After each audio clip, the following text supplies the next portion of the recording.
அனைவருக்கும் வணக்கம். திருவள்ளுவரை சிந்திப்போம், திருக்குறளை பற்றி சிந்திப்போம் என்ற கருத்தாக்கத்தில் நாம் தொடர்ந்து திருக்குறளை பற்றி சிந்தித்து வருகிறோம். வணக்கம் வல்லவரை, வணக்கம். தங்களுக்கு என்ன வேண்டும்? எந்த பிறவியிலும் ஒரு நட்பை மறக்காமல் இருப்பது எது? எந்த பிறவியிலும் ஒருவருடைய நட்பை மறக்காமல் இருப்பது எது?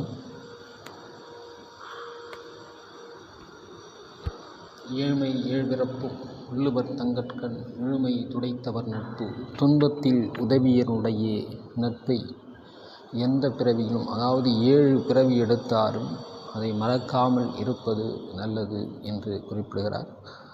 எத்தனை பிறவி எடுத்தாலும் துன்பத்தில் உதவி செய்தவர்களுடைய நட்பை ஒரு காலம் மறக்காமல் இருப்பது அவர்களுக்கு சிறந்தது என்று குறிப்பிடுகிறார். மீண்டும் சந்திப்போம், நல்லவற்றை சந்திப்போம். பிடித்திருந்தால் சப்ஸ்கிரைப் பண்ணுங்கள், லைக் பண்ணுங்கள், ஷேர் பண்ணுங்கள். மறக்காமல் சப்ஸ்கிரைப் பண்ணிட்டு பாருங்கள். நன்றி, வணக்கம்.